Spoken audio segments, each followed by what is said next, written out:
Hello दोस्तों, नमस्कार। One note classes में इस क्लास में आज हम डिस्कस करेंगे शिक्षा के क्षेत्र में जितने भी अ, आयोग आए, कमेटियां बनी हैं। ये टॉपिक हम इसलिए कवर कर रहे हैं कि ये सी टेट में क्वेश्चन इसके पूछे जाते हैं और कई तरीके के कई डायमेंशन के अकॉर्डिंग क्वेश्चन इसमें पूछे जाते हैं। तो चलते हैं हम क्लास में। क्लास में आने से पहले आप चैनल को सब्सक्राइब कर लीजिएगा और वीडियो को एंड तक देखना है। आपके एग्ज़ाम के लिए बहुत उपयोगी वीडियो होगा। सीटेट के लिए जितने भी आयोग बने हैं और शिक्षा में के क्षेत्र में कौन कौन से आयोग ने क्या क्या बात कही है, ठीक है, कैसे एजुकेशनल डेवलपमेंट हुआ इंडिया के अंदर, ये सब हम इस वीडियो में कवर करेंगे। तो वीडियो में एंड तक बने रहना। चलते हैं क्लास में।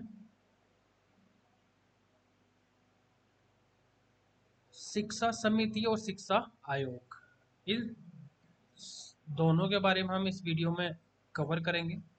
भारत में शिक्षा से संबंधित प्रमुख समितियों एवं आयोगों का गठन शिक्षा से जुड़ी विभिन्न समस्याओं पर विचार करने के लिए समय समय पर कई आयोगों का गठन हुआ है। मगर जिस आयोग ने शिक्षा से जुड़े मुद्दे पर समग्रता से विचार किया उसमें 14 जुलाई 1964 में बने कोठारी कमीशन का जिक्र किया है, ठीक है। मतलब ये जो कमीशन है, कोठारी कमीशन, ये इंडियन एजुकेशन के लिए बहुत इंपॉर्टेंट है, ठीक है। साल 1948-49 में बनी राधाकृष्ण कमीशन ने केवल उच्च शिक्षा पर विचार किया, भाई मुदालियर कमीशन ने केवल माध्यमिक शिक्षा पर विचार किया, ठीक है। जो कॉम्प्रिहेंशन जो डिस्कशन है वो किस में हुआ है? कोठारी कोठारी कमीशन में, ठीक है। इसीलिए ये 1964 में लाया गया था क्योंकि सॉरी, इससे पहले जो दो आयोग बने थे कौन कौन से, राधाकृष्ण कमीशन और मुदालियर कमीशन, इन दोनों में मतलब आंशिक रूप से डिस्कशन किया था शिक्षा के क्षेत्र में। राधाकृष्ण ने तो किया उच्च शिक्षा पर, ठीक है, और मुदालियर कमीशन ने केवल माध्यमिक शिक्षा पर बात की है।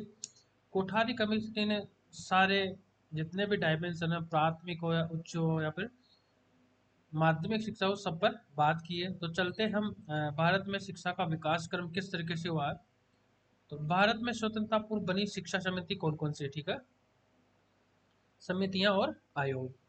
कोलकाता विश्वविद्यालय परिषद, कोलकाता विश्वविद्यालय परिषद का गठन सबसे पहले 1818 में हुआ है, ठीक है। उसके बाद में चार्ल्स वुड समिति, इस समिति का गठन 1824 में चार्ल्स वुड द्वारा किया गया। इसे भारतीय शिक्षा का मैग्ना कार्टा कहते हैं, ठीक है। बहुत ही इंपॉर्टेंट फैक्ट है, ठीक है। हंटर शिक्षा आयोग का गठन 1882 में किया गया था। हंटर शिक्षा आयोग का उद्देश्य क्या था? ये सबसे इम्पोर्टेंट बात है, ये वुमेन एजुकेशन पे बात करता था, ठीक है। इसने सबसे पहले वुमेन एजुकेशन पे बात की है, ये ध्यान रखना आप, ठीक है, बहुत इंपॉर्टेंट फैक्ट है। नेक्स्ट आता है सर थॉमस रे, ठीक है, सर थॉमस रेले। ये 1902 में गठित हुआ ये, और 1904 में भारतीय विश्वविद्यालय अधिनियम पारित किया गया, ठीक है। ये जो आयोग 1902 में लगा, इसी की रिपोर्ट के अकॉर्डिंग, ठीक है, इसी की रिपोर्ट के आधार पर 1904 में भारतीय विश्वविद्यालय अधिनियम पारित किया गया। नेक्स्ट है सेडलर, ये आया था 1917 में, और इसमें स्कूली शिक्षा को 12 वर्ष करने का सुझाव दिया। बहुत इंपॉर्टेंट क्वेश्चन है। मतलब ये क्या होते हैं? ये होते हैं एजुकेशन का जो विकास क्रम है, ठीक है, वो हम ये कहीं पे भी काम आता है, ठीक है। ये सी टेट में काम आ जाएगा आपके, ये वाला चैप्टर आपके नेट जेआरएफ में काम आ जाएगा फर्स्ट पेपर में, ठीक है। ये आपके जो भी टीचिंग की जो जितनी भी पोस्ट है उसमें काम आएगा। तो ये जो चैप्टर आप इसको बहुत अच्छे से बार बार क्वेश्चन पढ़िएगा। सिर्फ मैं फैक्ट को इसमें इंक्लूड कर रहा हूँ,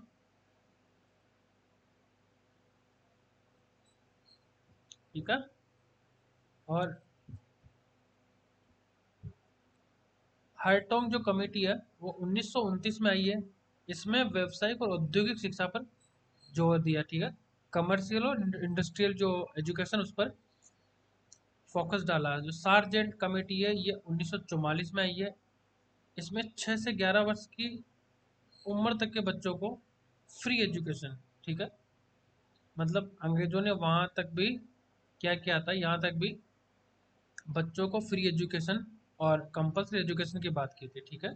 तो हम मान सकते हैं अंग्रेजों को कि थोड़ा बहुत वो भारतीयों के प्रति सहानुभूति रखते थे कि शिक्षा सभी में होना जरूरी है।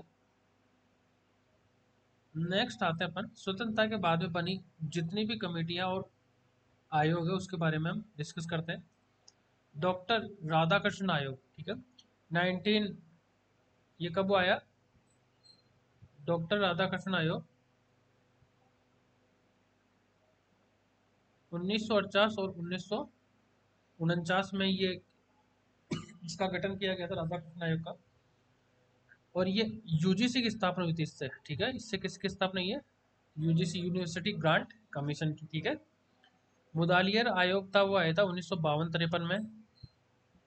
इसने माध्यमिक शिक्षा आयोग भी कहा जाता है इसको, ठीक है। एम से मुदालियर और एम से माध्यमिक शिक्षा, ठीक है। इस समिति के द्वारा केवल माध्यमिक शिक्षा पर ही फोकस डाला गया, ठीक है।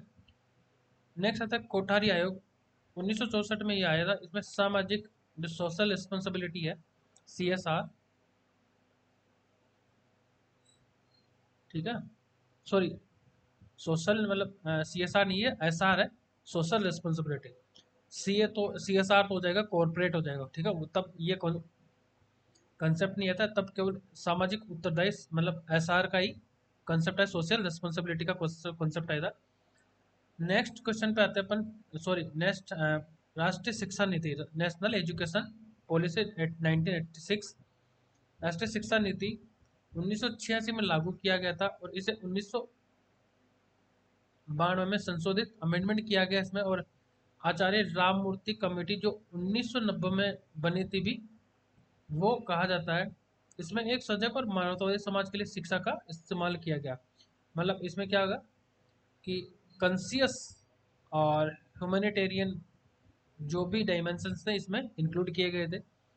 एम्बे हुड कमेटी ये हुई थी 1989 में किया गया था। इसमें जो डिस्टेंस लर्निंग के लिए समिति का, देखो इसको कैसे याद करना है कि डिस्टेंस लर्निंग के लिए अंग्रेज एम्बे हुड, अंग्रेज कहते बाहर ही थे, दूर के थे, ठीक है। तो दूरस्थ शिक्षा किसने लाई है, एक अंग्रेज, लेकिन बनी है स्वतंत्रता के बाद में कमेटी है। नेक्स्ट क्वेश्चन, नेक्स्ट जो पॉइंट आता है वो जी राम रेड्डी कमेटी। इसको साल 1992 में गठित किया गया। इसे दूरस्थ शिक्षा पर केंद्र परामर्श समिति भी कहा जाता है, ठीक है। दो लोगों ने क्या किया, डिस्टेंस लर्निंग पर दो कमिटियों ने अपनी रिकमेंडेशन दी है। कौन कौन से, एक तो एम बी हुड और जी राम रेड्डी, ठीक है। आगे चलते अपन, प्रोफेसर यशपाल समिति। इस समिति का गठन 1992 में किया गया था और इस कमेटी में बच्चों के बस्ते के बोझ को कम करने की बात की गई थी। बच्चों का को बोझ मुक्त शिक्षा की संकल्पना पर जोर दिया गया। तो ये बहुत इंपॉर्टेंट है, यशपाल कमेटी, ठीक है। इन्होंने क्या किया था, यशपाल कमेटी इस no burden policy, no burden policy पे बात की थी इन्होंने। रामलाल पारेख ने क्या कहा, यशपाल, ठीक है। इसीलिए उन्होंने क्या यश पाया था, यशपाल जी ने नो बर्डन पॉलिसी लेके आए थे कि बच्चों को किताबों के झंझट से दूर करना है। किताबों जो बस्ते में भर के लेके आते हैं, मोटे मोटे बैग होते हैं, वो बच्चे पढ़ भी नहीं पाते और उनका ये फालतू का बोझ होता है उनके दिमाग पे। नेक्स्ट आता है रामलाल पारेख समिति। ये 1993 में गठित हुई थी। इस समिति के माध्यम से क्या होता, बीएड भी क्या किससे करवा सकते हो आप, पत्रकार से, ठीक है। कॉरेस्पॉन्डेंस जो मीडियम था वो आप क्या कर सकते, कॉरेस्पॉन्डेंस से ये इसका मतलब ये होता है कि जैसे आप यूनिवर्सिटी में एग्जाम एडमिशन लो और वहां से आपके लिए पेपर आएगा आपके घर पे, आप आंसर्स उनको लिख के दे सकते हो ऐसे। तो ये पत्राचार से भी की जा सकती है बीएड। ये 1993 में आया था रामलाल पारेख साहब की रिकमेंडेशन के आधार पर। प्रोफेसर खेरमा लिंगदो कमेटी, इसका गठन 1994 में किया गया था। और पत्राचार बीएड अवधि 14 माह तक इन्होंने डिसाइड की है, ठीक है, कि बीएड की जो अवधि है कितने समय तक रहेगी, 1 साल और 2 माह, ठीक है, ठीक है। प्रोफेसर आर टकवाले, अलग अलग ही नाम है। 1995 में इसका गठन किया गया था। और इसने जो रिकमेंडेशन दी है वो इम्पोर्टेंट है, वो कौन सी, सेवारत अध्यापकों हेतु पत्राचार से बीएड, ठीक है, कि जो प्रोफेसर या फिर टीचर जो टीचिंग कर रहे हैं, ठीक है, जो प्राइवेट सेक्टर में भी अगर टीचिंग कर रहे हैं उनके लिए बीएड का प्रावधान इन्होंने किया है। आर तक वाले कमेटी ने। नेशनल नॉलेज कमीशन, ठीक है, ये 2005 में इसका गठन हुआ था। ज्ञान आधारित समाज की संकल्पना और प्राथमिक स्तर से अंग्रेजी माध्यम में शिक्षा को अनिवार्य करने की इन्होंने सिफारिश की थी। जस्टिस जेएस वर्मा कमेटी, तो 2012 पर गठित किया गया इस समिति का गठन शिक्षकों की क्षमता समय समय पर जांच करने के लिए किया गया था। ये बहुत इंपॉर्टेंट है। जेएस वर्मा कमेटी 2012 में कि टीचर्स का टेस्ट भी लिया जाना चाहिए, ठीक है, कैपेसिटी उनकी जांचनी चाहिए कि अब उसमें टीचर पढ़ा सकते हैं नहीं पढ़ा सकते हैं, ठीक है। नेक्स्ट आता है राष्ट्रीय शिक्षा नीति 2017। तो इसका जो राष्ट्रीय जो न्यू एजुकेशन पॉलिसी है, मसौदा किसने तैयार किया था, कस्तूरी रंजन साहब ने, ठीक है, कस्तूरी रंजन जो वैज्ञानिक थे, अंतरिक्ष वैज्ञानिक और पद्म विभूषण डॉक्टर के कस्तूरी रंजन साहब ने इनकी अध्यक्षता में 9 सदस्य ने इनका इस नीति का क्या किया था, मसौदा तैयार किया था, ठीक है। तो ये हुआ, ये क्या हुआ आपका एजुकेशन से रिलेटेड जितनी भी कमेटियां और जितने भी आयोग कमीशन बने हैं और पॉलिसी जो भी बनी है एजुकेशन के क्षेत्र में, उन सबको हमने न्यू एजुकेशन पॉलिसी को छोड़ के न्यू एजुकेशन पॉलिसी का थोड़ा हम डिस्कस में, थोड़ा विस्तृत में हम क्या करेंगे, डिस्कस करेंगे, ठीक है। तो वीडियो को हम यहीं पे एंड करते हैं। लास्ट तक बने रहने के लिए आपका धन्यवाद। और चैनल को सब्सक्राइब कर लीजिएगा, इसी के लिए मैं आपको तहे दिल से धन्यवाद करूंगा। तो धन्यवाद दोस्तों।